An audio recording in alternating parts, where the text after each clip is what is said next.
So in the earlier class, we just dealt with few of the things, like we got to know about programming languages and some terms about programming languages. Then we dealt with Python.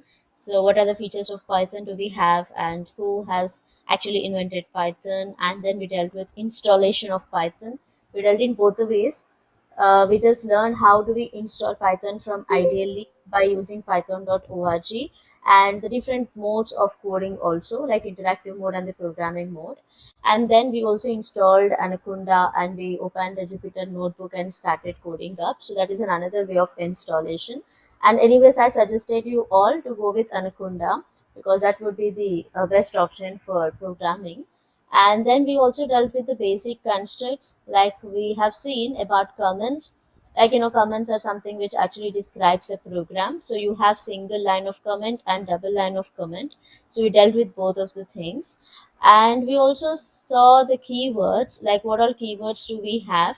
So we just listed down all the keywords which are present in Python, and what is the purpose of a keyword. Like we generally call it as a reserved word, so you cannot use it as per your wish. So there is some purpose for the keywords. That's what we have seen. And we also started with variables. And when we talk about variables, this is something which is going to refer to a memory allocation.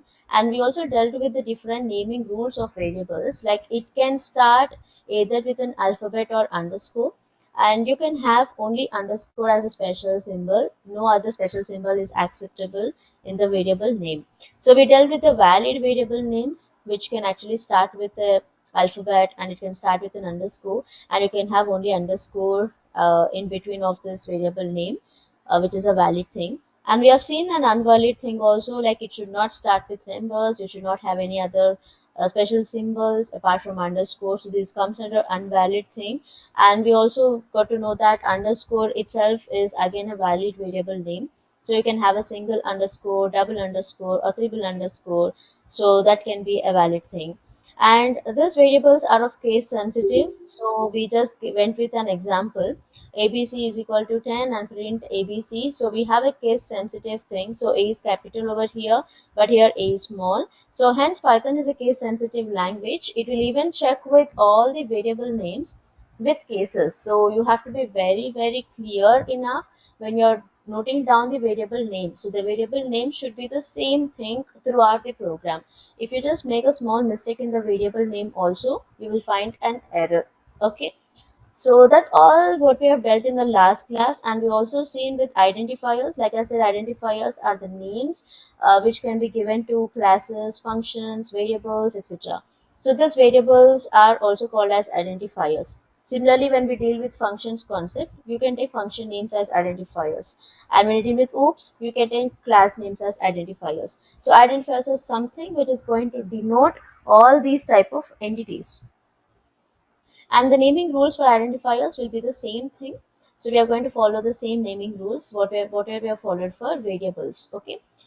So now in today's class, we will deal with the other few things like statements and how do you actually take an input in Python and how do you print the output with respect to different aspects.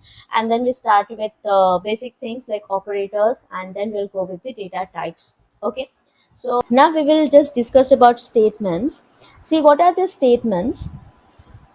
This each and every line, whatever you are actually writing down in the code, we consider this to be as a statement. So let me take this code as an example for printing sum of two numbers. Okay.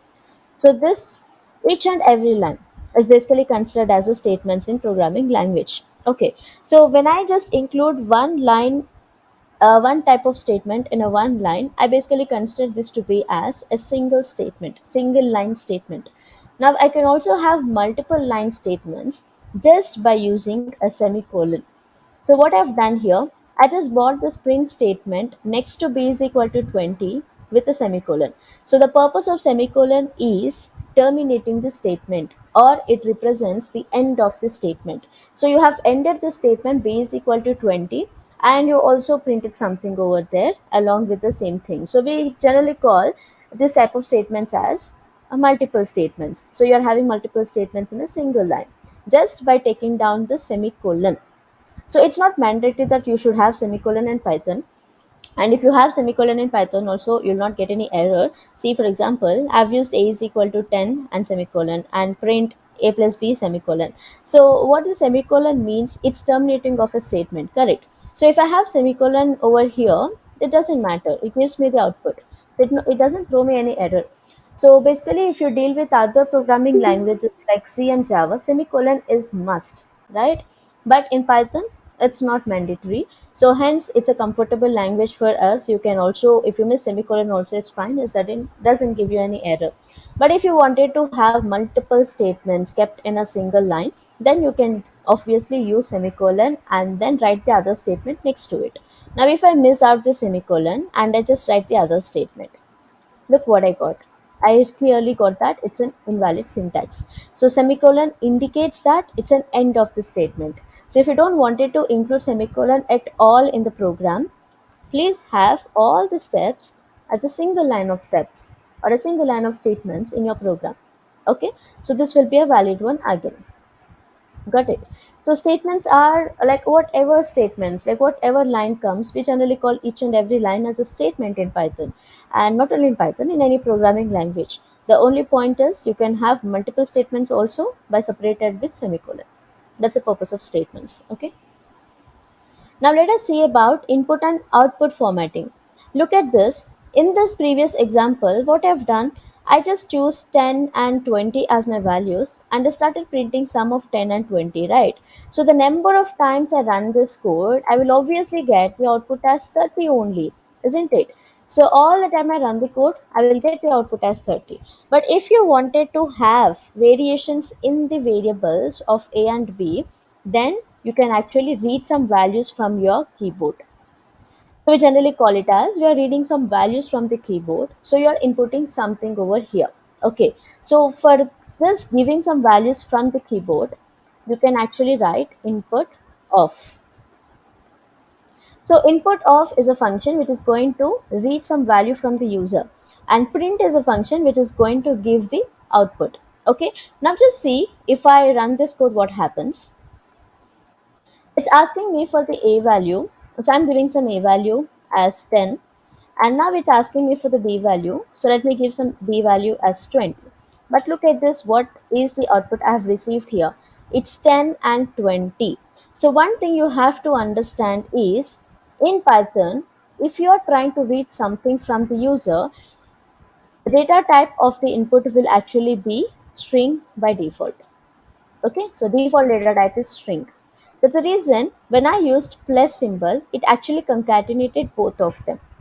So if I wanted to read actually a number, not a string, I wanted to read a number, in that case, you should in fact use a type conversion over here, say int of input. Okay, these are something called as data types. We have int, which is going to represent numbers, and we have string, which is going to represent some kind of character thing. Okay, so these are data types which we have in Python, and I will also discuss about data types in detail. So don't worry about it. Just focus on how do you read the input values. So if you wanted to read some values of A and B, please use this input function. And this input function is going to take string by default. So if you wanted to convert this into an integer, for example, I wanted to read a number, so I'm going to convert it into an integer by just adding out int in front of it. Okay. So now what I've done for A and B, I included int. So now it is going to accept the input given by the user as an integer value. So let me run this. I'm giving A value as 10 and B value as 20. And look at the output now, it's 30. So it has taken 10 and 20 as numbers because I converted it as an integer, and that's how I got the output as 30. Okay, so are we clear with this point? This is a very important point, and basically what happens is if you miss out this integer, it will basically take it as a string and you'll not get the output in the expected format. That's why we call Python to be an dynamically typed language. Do you remember? I said this point, I will tell you in the later case. So it's a dynamically typed language. So Python will directly take the type of the variable by default. So it's not mandatory for a user to give always the type of a variable like how you basically give it in a C language. You use int a is equal to 10 or int b is equal to 20 in C, isn't it? but here we're not giving any dynamically, like it's a dynamically typed thing. Now look at this. When I gave a is equal to 10, it took it as an integer directly. I didn't mention int a is equal to 10 here, right? So it by default takes the data type of the variable depending upon the value. The only point when you're reading some input, the default value will be a string. So you have to keep on converting with respect to whatever data type you wanted to read. Based on that, you can actually convert this variable by just choosing the data type. Okay. So this is how you can actually read some values with input, and you can print something by using a print statement. So are we clear with these 2 points? If yes, I will show you the different ways of reading and printing also. Can I have some messages in the chat box if it is clear? All of you,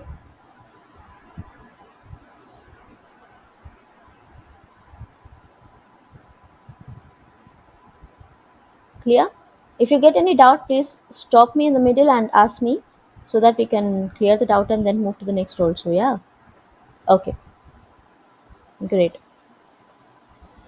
Now look at this. Here, it simply asked me to give the values, but I didn't get any statements like enter A value and enter B value, right? Now look at this. What I do is, I will write enter a number or enter first number, and here I'll write enter second number. Okay. Now what happens when I run this code? Look at this. It asked me to enter first number. So I could get a statement which is printed before 10, right? So this is going to give more clarity for the user while reading out something. And especially when you're dealing with any problem statements, if you have like a sample input presented in such a way that it's giving you some statement and then a person is reading something, then definitely you should have that statement present here inside the input. Okay, so now you've got enter first number. So let me enter first number 10, and now it asks me to enter second number. Let me enter second number 20, and now I could get the output as 30. Now in the similar way, if I wanted to have some output like this, sum is equal to 30. This is the output which I'm expecting for. So in this case, what you can do, you can again write down sum is equal to, and then you are just mentioning that a plus b. So a plus b means it's going to give you the sum value. Okay, let me run this and see. So what did you get? You got sum is equal to 30. The same thing what I actually expected for. Right. Now instead of this sum is equal to 30, if I'm expecting something like sum of 10 and 20 is 30. This is what I'm expecting to be printed out from here. Okay, so in this case, what I have to do, so here you need to follow one other print the format, how you basically use it. So what are the statements you have here? It's sum of the A value and the B value is the result, right? So I will just take it as something called as the result C. Okay, now here, if I wanted to replace this A, B, C, I can actually use something called as format. And here, the first value what I wanted to have is A, and the next value is B, and then the next value is A plus B. Okay, now look at this dot format A comma B comma A plus B. So this is going to hold some index. Now for A, the index will be 0. For B, the index will be 1. And for A plus B, the index will be 2. So instead of this A, I'm going to give its index that's nothing but 0. Now instead of B, I'm going to give the index that's nothing but 1. And instead of C, I'm going to give the index that's nothing but 2. Okay. Now let me just execute this by commenting the above one. It asked me to enter first number, second number, and look at this. How did I get the print statement? Sum of this 0 is actually replaced with the A value, and what's the A value? 10. So 10 is replaced here, and this 1 has replaced with B value, and the B value is 20. Okay, is this 2 has been replaced with A plus B, so 10 plus 20 is 30, so that has been replaced with 30. So I could get the sum of 10 and 20 is 30 by just using this format function in the print statement. So in the same way, if you wanted to have sum of 20 and 10 is 30. So in that case, what you have to do, You can simply write here the index as 1, and here you're mentioning the index as 0. Okay, and now execute it and see. So I got sum of 20 and I gave 1. Okay, sum of 20 and 1 is 21. So I'm simply replacing the indexes based on my convenience so that I can get the output in the given format. Understood, everyone? So we use dot format for the sake of having the like just inserting these values in between of the print statements. If the sample output is presented like this, so you have to follow the same format, right? So if the sample output is given like this, you can actually use this format and then give the sample output in the similar way.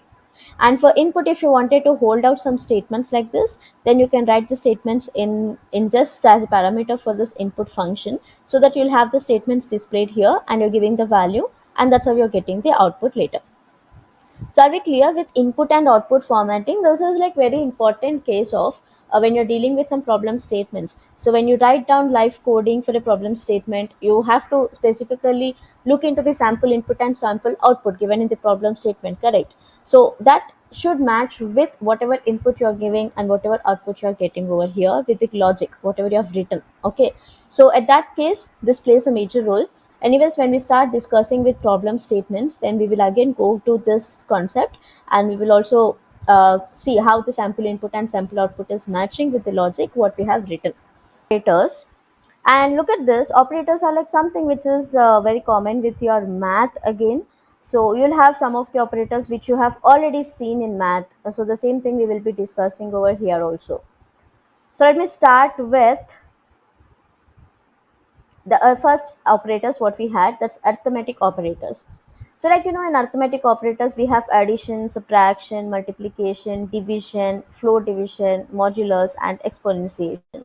So out of all this, the first four are something which are well known to you people, like addition, subtraction, multiplication, and division. So let us see how this will work with Python. Okay, so I'll take general addition, 5 plus 2.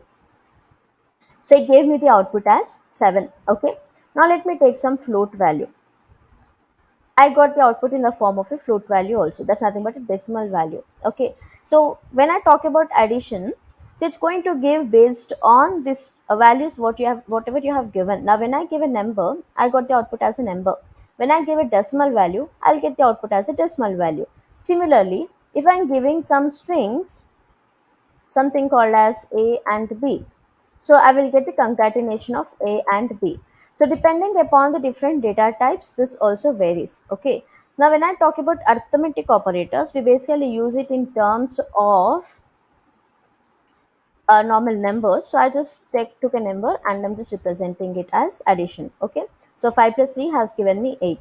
Now look at subtraction. So subtraction, so let me subtract 5 minus 6 minus 5. So I got the output as 1. You can go with the float values also, something like this.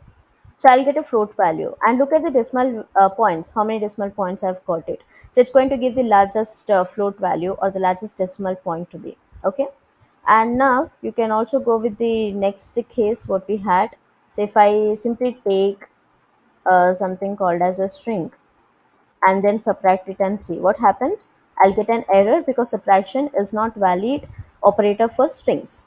Okay, so you can do this kind of trial and error kind of thing with all the operators whatever are mentioned over here. So I will quickly tell you the purpose of each and every operator with one example. So you can try it with different data types also once we complete data types topic. Okay, so I'll go with a simple integer values I'll take, and then I'll explain you the different operators what we had.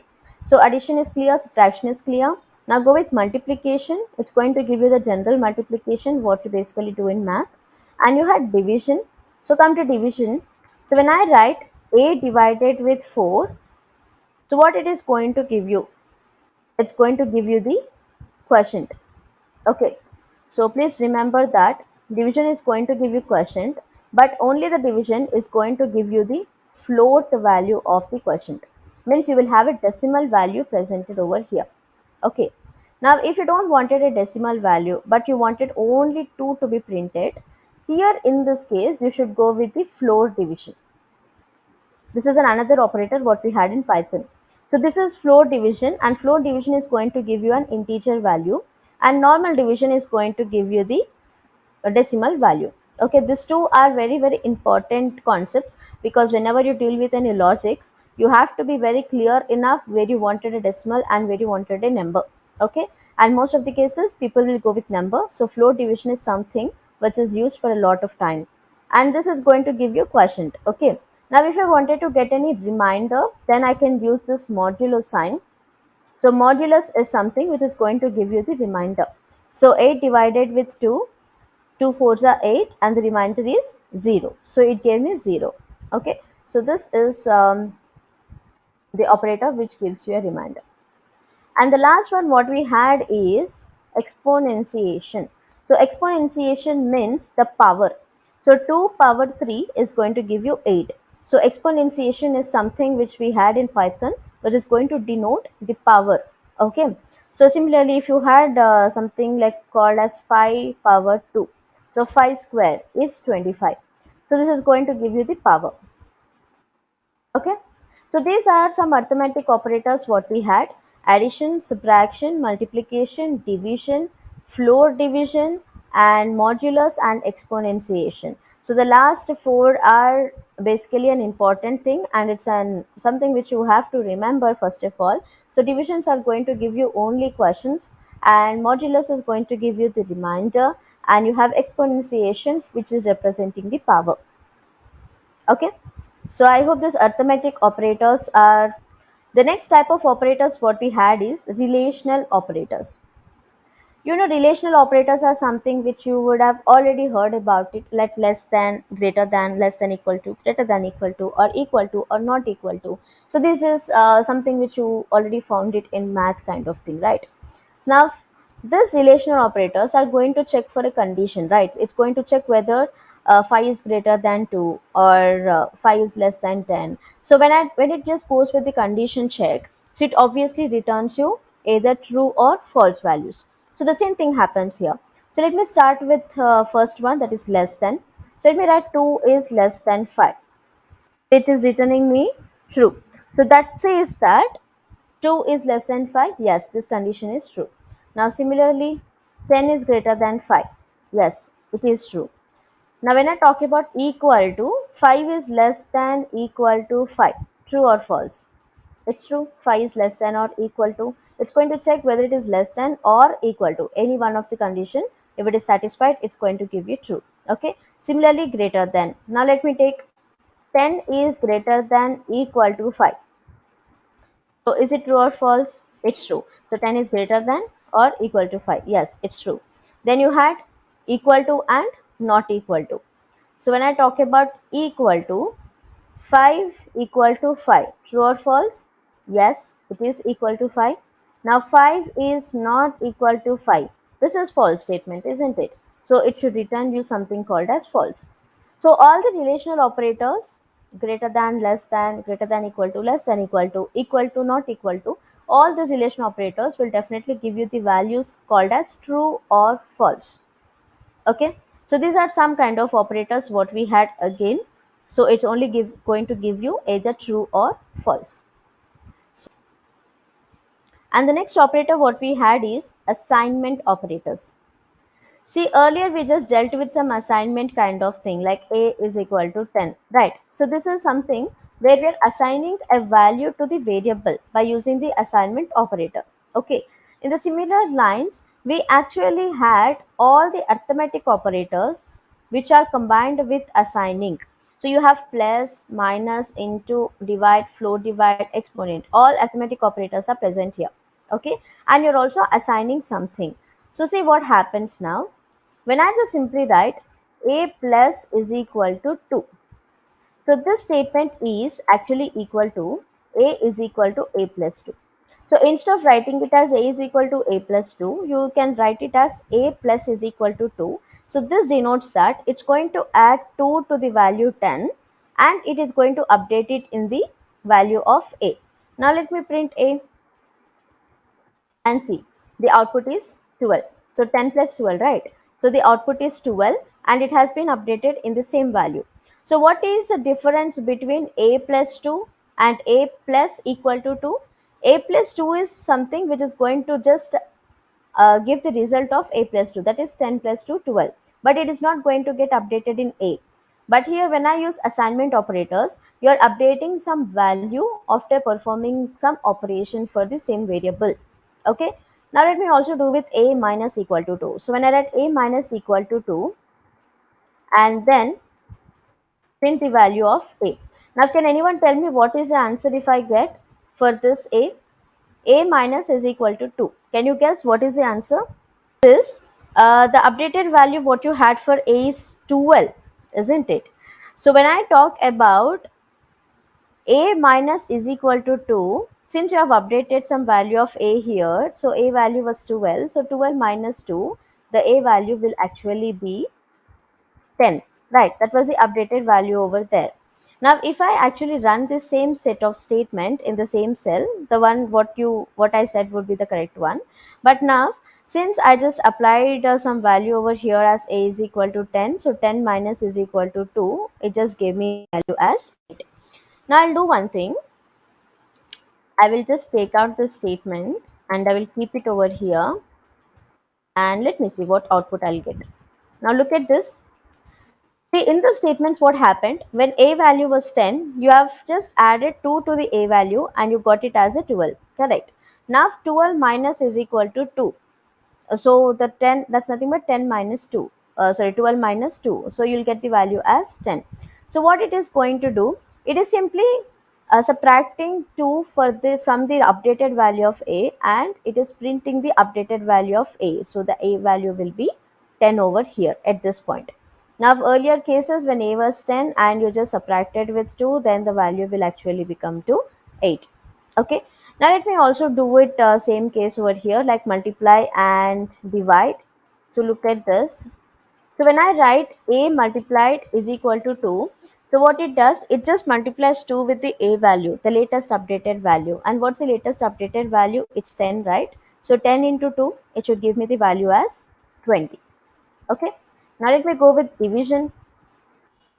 So one point you have to remember with assignment operators, what is happening? It's actually performing the operation and it is updating in the same variable. That's why you are always counting out the updated value. Okay. Now the same statements, if I write something like this, a plus 2 or a minus 2. So in this case, what happens? It just takes only the value as 10 over here because it's not updating something. So for this case, you'll get the output as 12. And for this case, you'll get the output as 10 minus 2, 8. And for this case, you'll get the output as 10 into 2, 20. Understood? So this is how it actually takes. So here the constant value would be 10, but here you're taking the updated value. Now when I just divide it with 2, 20 by 2, it's going to give you the decimal value. So it comes as 10.0. Now same thing, have a floor division. Now 10.0 floor division with 2. Now look at this, what happens? You got a decimal value. You are actually dividing the decimal value. That's the reason you'll get a decimal value. Okay, so it doesn't give you any normal integer value. Now here, if I had some integer value, for example, let me take a is equal to 10 here. Okay, now what happened? 10 divided with 2, now it gave me an integer value. When I have a decimal value for the division, it actually gives you the decimal value only. Okay, now let me remove this statement, and the last statement what we had is exponentiation. So when I have exponentiation, it's going to give me 5.0 with the power of 2, so it gives me 25.0. So all the time you're updating the values of a just by considering this. So this is something which is equal to the statement a is equal to a plus the number. And for assignment, we generally don't use assignment in most of the cases. Only when you use some loops, then you try to use some assignment operators. And it's going to perform two operations at a time, so you can avoid the space also.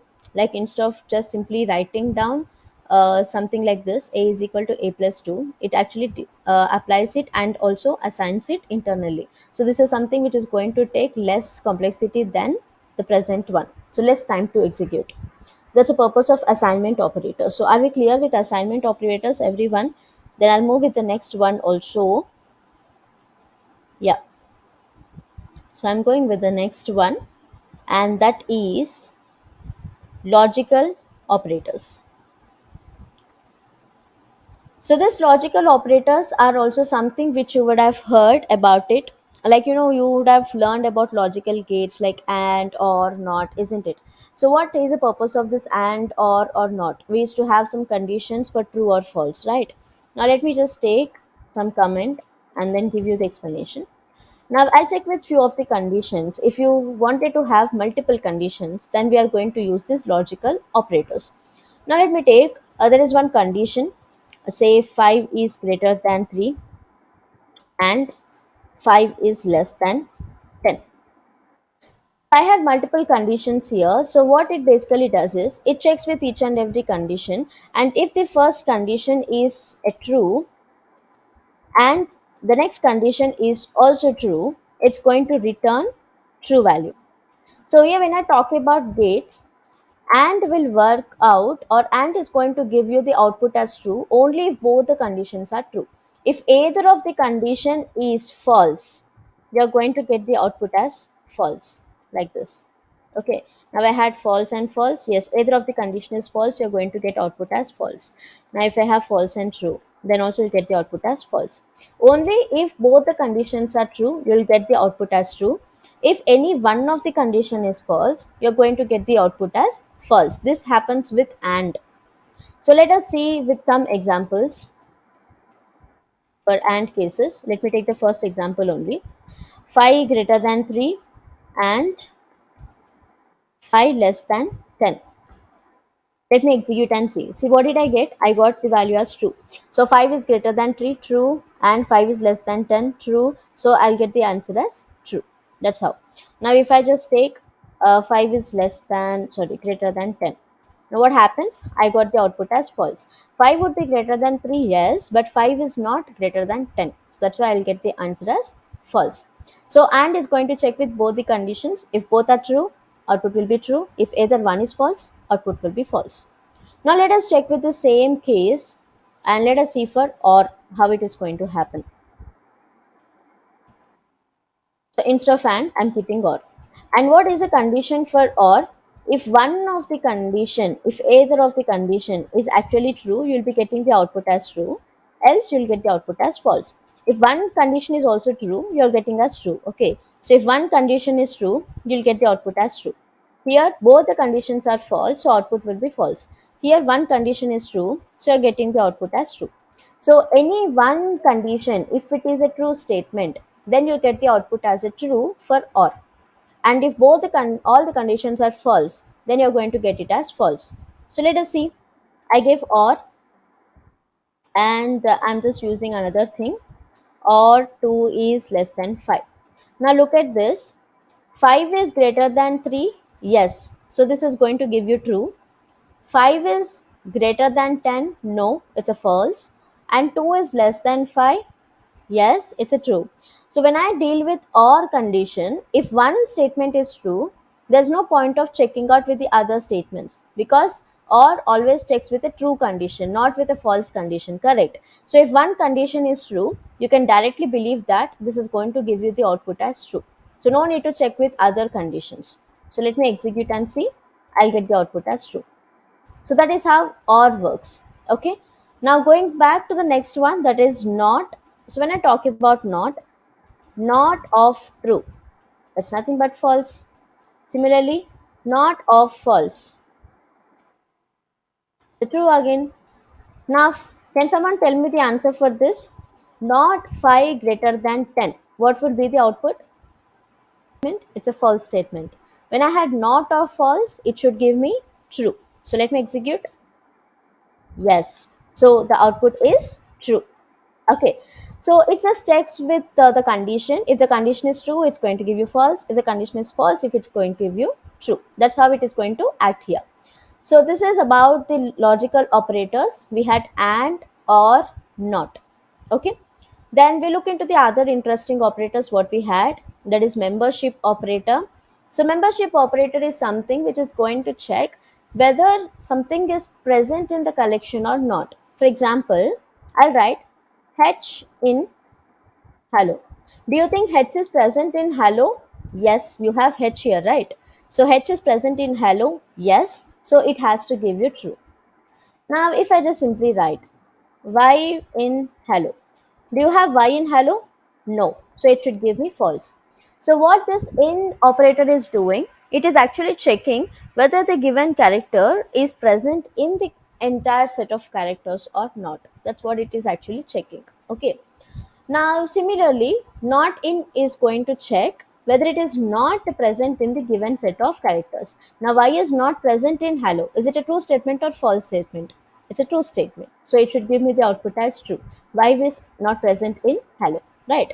So, these are membership operators, which is unique in Python and it's available in Python itself.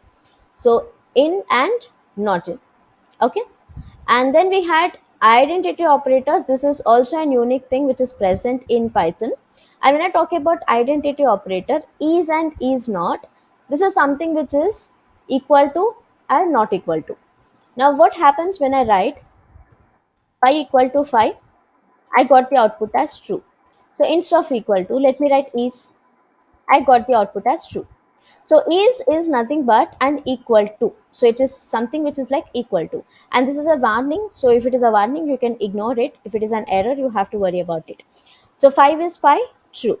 Okay, now similarly, let me write hello is hello. It gave me true. So is going to represent equal to and is not is going to represent not equal to. 5 is not equal to 10. True or false? True. 5 is exactly not equal to 10, right? So these type of operators are called as identity operators, is and is not. Okay. So we dealt with different operators. The first one was arithmetic operators, and next relational operators, and next assignment operators, and then logical operators, and membership operators, and identity operators. So girls, we will go with the next kind of operator what we had, and that is the bitwise operators. Okay, so when I talk about bitwise operators, this is something which is actually going to operate with respect to the binary value. So till now all the operators we dealt was only with the numbers, right? It's nothing but a decimal value. It's only with the numbers. Okay, but bitwise operators are something which are going to get operated with the binary value. So let me open paint. One second. Okay, now let's see. Let us first understand how do you find a binary value for a decimal value.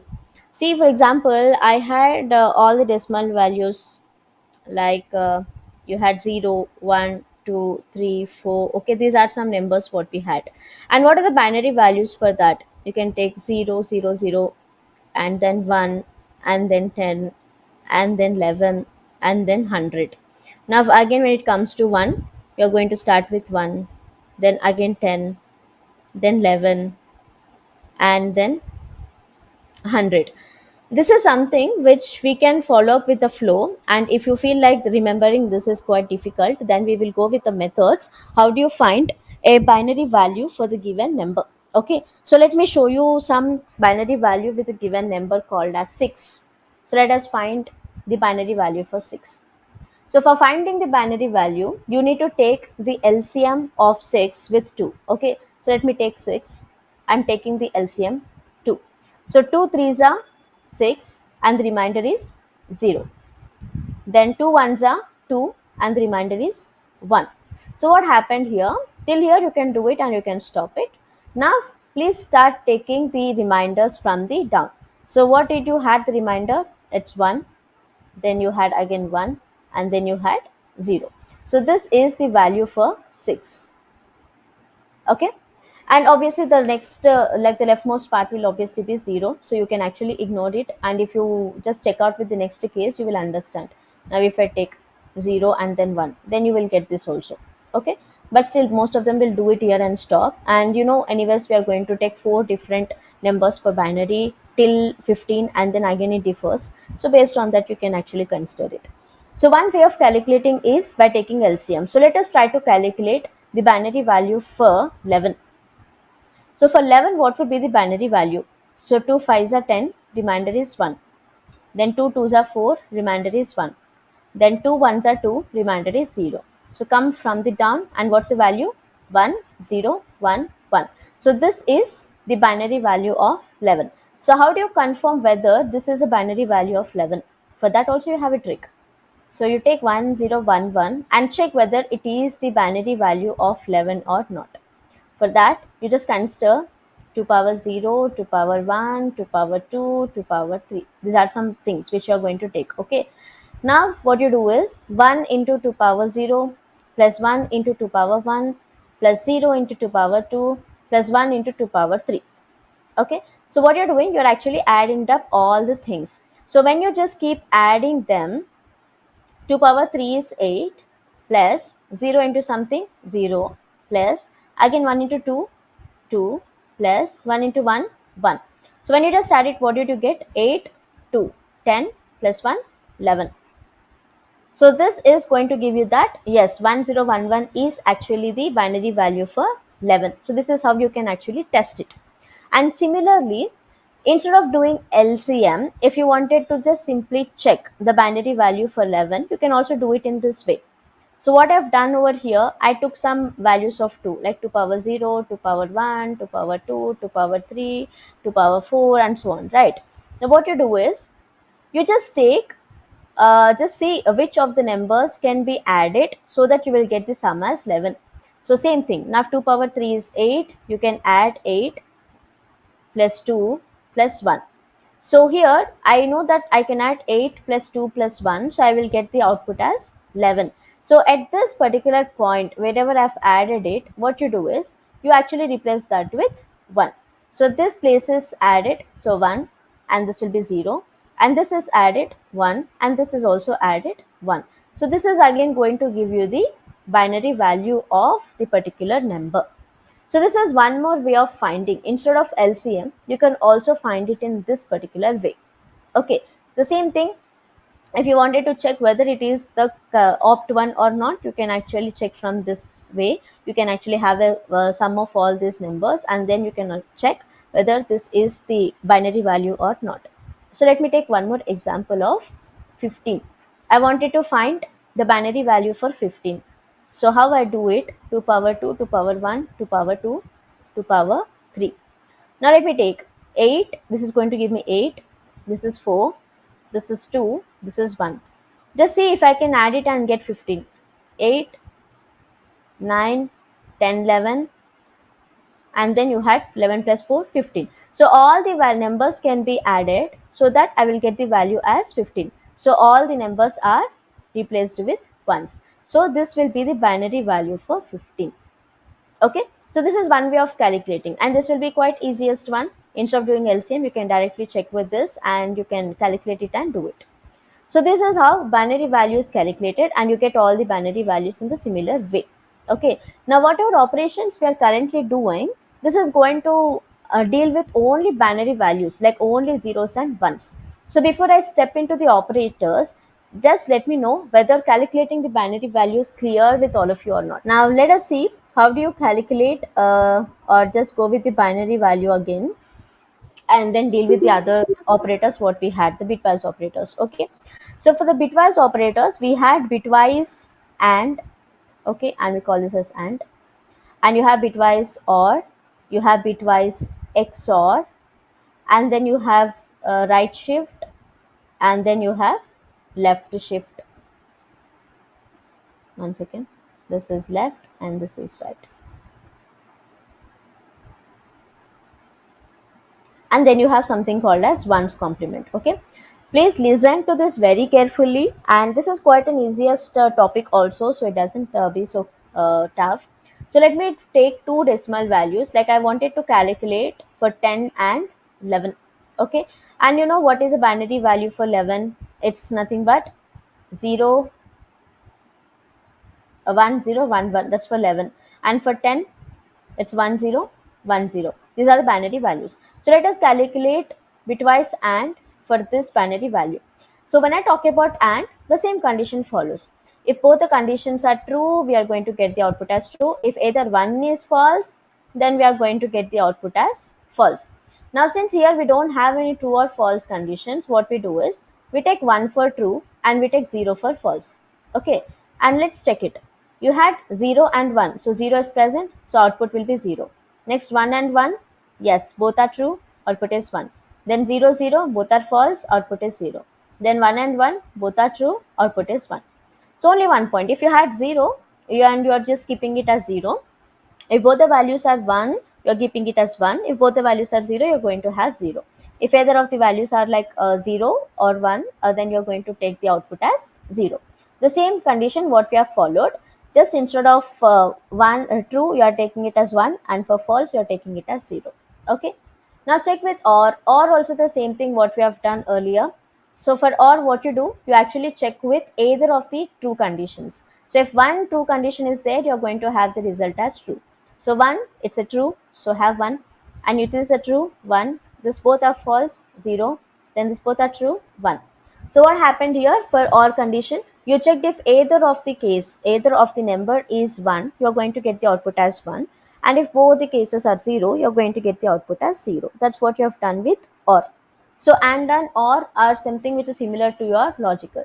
Now let's go with XOR. XOR is little different. So when I consider this, 1011 and then XOR. Okay. So how the XOR works, if both the bits you have are different, you're going to get the output as 1. And if both the bits are same, you're going to get the output as 0. Now 0 and 1 different, so 1. Now 1 and 1 same, so 0. Here also 0 0 same, 0. And here also 1 1 same, so 0. So what happened with XOR? You're going to check with same or different numbers. If same numbers, you're going to take the output as 0. If different numbers, you're going to keep the output as 1. That's how with XOR it works. Okay, and you'll get the values like this. Now let's check with left shift and right shift. So left shift and right shift. Now if I wanted to find the left shift for 10. So what's the value of 10? And let me take here as 1. Okay. So left shift means it actually shifts digits towards the left side. So I wanted to shift one digit towards the left side. So what happens? This digit will be shifted towards the left side. So one digit only will be shifted towards the left side. So when I shift, what happens? This 1 will be replaced with 0 because 0 is shifted, and 0 is replaced with 1. Okay, it's shifted, right? Now 1 is replaced with 0, so it's shifted. Now the value what you had at the right side is an empty thing, so you basically keep it as 0 only. So when I do left shift, it's going to shift like this. Now do left shift of 10 with 2. Means two numbers has to shift to the left. So this 2 has to get shifted towards the left. So when I shift this 2 towards the left, what happens? This 10 will be replaced with this 10, and this values will be replaced with zeros, the default values. Okay. Now going with the right shift, if I had right shift, now what happens with right shift? So let me take with 1 only. I'm going to shift 1 digit towards the right. Yeah. So 1 digit shift towards the right like this. So what happened? This 1 is shifted here, so 1, and this 0 is shifted here, so 0, and this 1 is shifted here, so 1, and this value will be 0. Similarly, if I wanted to shift 2 digits at a time, then what you're doing, you're actually taking 2 digits at a time and you're shifting out towards the right. So this 10 is replaced with the 10, and this will be replaced with 0. So this is how left shift and right shift will work. Okay. Now talking about one's complement. One's complement is something which is going to give you like the reverse of it. See, for example, I wanted to find one's complement for 1. Okay. So what's the binary value of 1? It's 0001. Correct. Now if I wanted to do one's complement, see, generally for 1 and you have the values till 9 till 10, what happens, like not till 10 and till 4, like that, you will be actually considering only these two values, right? So you'll have 0 0 1 1 0 1 1, isn't it? So 0 1 2 3.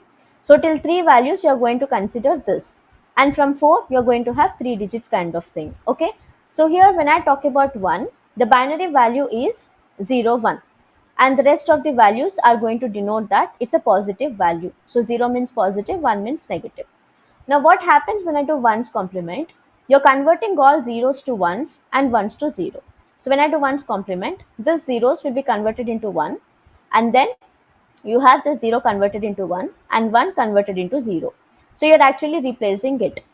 So here when I consider this case, you got 10 and 10 is actually the binary value for 2.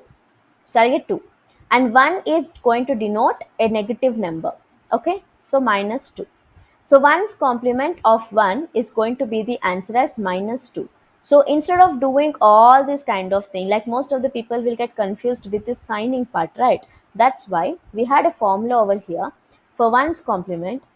If you wanted to find a 1 complement of A, the formula is minus A minus 1. Now I thought of finding the 1's complement, right, for 1, right? So I'll take complement for 1 is minus 1 minus 1, that's nothing but minus 2. And did I get minus 2 here? Yes. So please remember this formula for 1's complement. But actually what happens, what's the meaning of 1's complement? Reverse zeros with 1 and 1's with 0. That's the purpose of 1's complement. Okay, so now please tell me if all these are clear. Bitwise AND, bitwise OR, bitwise XOR, then left shift and then right shift, and then we had one's complement. Can I have messages in the chat box if it is clear, everyone? Is it clear?